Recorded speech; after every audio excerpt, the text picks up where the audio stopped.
Hoy los voy a hacer enojar un poquito. Atlantis es uno de los mejores luchadores que ha tenido la Arena México. El tipo es sinónimo con el Consejo Mundial de Lucha Libre desde su irrupción en la pista Arena Revolución. Hoy repasamos todas las máscaras que ganó en su ilustre carrera. ¡Vamos! Talismán era uno de los novatos más interesantes que tenía la empresa mexicana de lucha libre a finales de los 70 y que encontró un ascenso rapidísimo en la escena a inicios de los 80.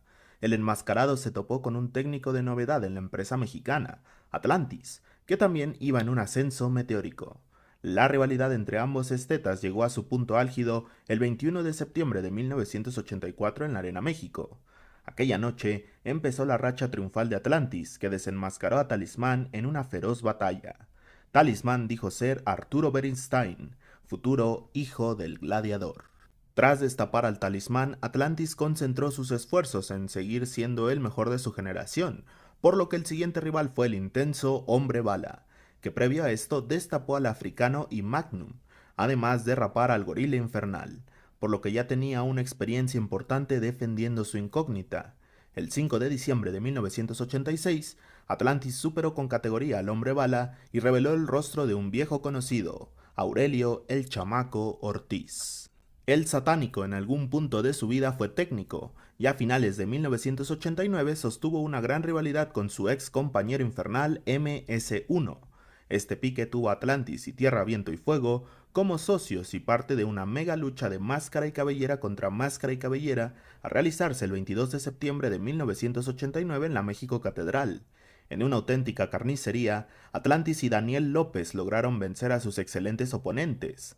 Satánico se llevó el pelo de Pablo Fuentes Reina, mientras que el Rey de los Mares se quedó con la incógnita de Tierra, Viento y Fuego, que respondió al nombre de Alfonso Lira, que después adoptó la identidad de Damián el Guerrero.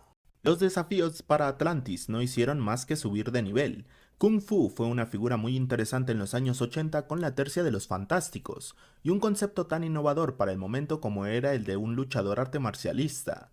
Kung Fu llegó a la década de los 90 como un nombre de prestigio para la empresa mexicana de lucha libre, aunque el surgimiento de figuras como Octagon rápidamente lo relegaron a un cambio a rudo que lo puso en contra de Atlantis, que llegó como favorito al duelo de máscara contra máscara pactado para el 26 de octubre de 1990. La colonia Doctores conoció a Raimundo Acosta, que dejó su icónica máscara naranja en manos de la nueva estrella de la empresa mexicana. Un mes más tarde del destape de Kung Fu, Atlantis hizo alianza con su eterno socio de la Ola Azul, Lismark, para enfrentarse a los estadounidenses The Animals, en un duelo de máscaras en la Arena México. Naturalmente, los mexicanos impusieron condiciones y se quedaron con las incógnitas de los animales, que respondieron a los nombres de Eddie Watts y Chuck Walton. Poco a poco, los mejores nombres se fueron acercando a la Arena México y Atlantis era un objetivo interesante. El estelar, independiente y ex coliseíno Mano Negra se metió a un pique importante con el defensor del Consejo Mundial de Lucha Libre para 1993 y sin ningún tipo de miedo firmaron una lucha de máscara contra máscara el 1 de octubre de 1993 en la Arena México. A pesar de su ferocidad y experiencia, Mano Negra no consiguió aplastar al Rey de los Mares, que le dio sentencia final al rudo con la Atlántida tras unos escasos segundos en la tercera caída. Tras la humillante derrota, Mano Negra no tuvo otra opción más que despojarse del misterio y revelar su nombre, Jesús Reza. Atlantis permaneció algunos años más sin concretar algún duelo de importancia en la Arena México. En 1999, el Rey de los Mares entró al pique que lo cambió todo en su carrera. Pero antes de esa conclusión, se dio el tiempo de ganar la máscara del Rey Pirata en León, Guanajuato. Debajo de este misterio estaba Aurelio Ortiz, a quien destapó 13 años antes como el Hombre Bala. Después, Atlantis se quedó con la cabellera de Gran Marcus Jr. en la Coliseo de Jalisco, preparando así el duelo más importante de su vida. Villano III no es un cualquiera, posiblemente está entre los 10 mejores luchadores mexicanos de todos los tiempos. El Pantera Rosa fue un ídolo en el toreo de 4 caminos y una referencia de excelencia en el deporte espectáculo. La rivalidad con Atlantis era algo más que solo un mano a mano por ver quién es mejor. Era la dinastía imperial contra la escuela del Diablo Velasco, UWA contra la empresa mexicana. El 17 de marzo del 2000 en la Arena México, Atlantis y Villano III dieron una de las mejores luchas de todos los tiempos, cargada de emoción, dramatismo y excelente lucha libre. Atlantis sorprendió al mundo y con la llave de todos sus éxitos, la Atlántida, se llevó la máscara más importante de su trayectoria. Ese día conocimos el rostro de Arturo Díaz Mendoza, villano tercero.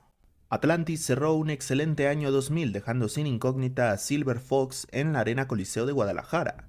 El vencido respondió al nombre de Luis Demetrio Enríquez, ex guerrero de la muerte. El 13 de agosto de 2001, Atlantis se metió a la Plaza de Toros Lauro Luis Longoria de Nuevo Laredo para destapar al boricua. El boricua era Víctor Manuel Góngora, el Chacho Herodes, que después estuvo perdiendo la tapa en todos lados, pero esta es la derrota oficial. En octubre de 2004, Atlantis finalizó su idilio con los boricuas al rapar a Fidel Sierra, el original boricua en Estados Unidos. El 10 de junio de 2012, en un cuadrangular que también incluyó al Último Guerrero y Voltron, Atlantis destapó al guatemalteco El Padrino, de visitante en la Arena Guatemala, México. El local dijo llamarse Rolando Villalta. En 2005, Atlantis hizo lo impensable y se cambió a Rudo, iniciando la etapa de Atlantis Maldad en alianza con el Último Guerrero para formar los Guerreros de la Atlántida, grupo que se ganó el corazón de los aficionados de la Arena México y que dio una variante interesante al personaje del Rey de los Mares. El rompimiento llegó en 2012 cuando Atlantis decidió volver al bando técnico, y con ello inició un largo pique con su expareja que culminó el 19 de septiembre de 2014 en un duelo de máscara contra máscara. El estallido final de los guerreros de la Atlántida arrojó un duelo emotivo donde Atlantis superó al Último Guerrero con la ya tradicional Atlántida. El de otro nivel dijo llamarse José Gutiérrez. El cuadrangular del 80 aniversario del Consejo Mundial de Lucha Libre debía tener un ganador, y tras dejar al Último Guerrero y Volador Jr. sin máscaras, Atlantis y La Sombra definieron al ganador final el 18 de septiembre de 2015. La Sombra llegó como favorito gracias a su juventud y enorme momento tras vencer a su némesis un par de años antes. Atlantis hizo uso de su experiencia para colocar al lagunero en la llave clásica para sellar el destino de su máscara. Atlantis se llevó su último gran triunfo, y La Sombra dijo ser Manuel Andrade. Atlantis es uno de los destapadores más importantes de la Arena México y aunque suele levantar polémica, su estatus en el Consejo Mundial de Lucha Libre siempre será el de superestrella. Muy bien, entiendo que Atlantis es una figura polarizante, y por polarizante me refiero a que hay un 25% de personas que opinan a su favor y un 75% en contra. Dejaré que ustedes hagan lo suyo en los comentarios. Muchísimas gracias por su tiempo, no olviden suscribirse, nos vemos en la próxima edición.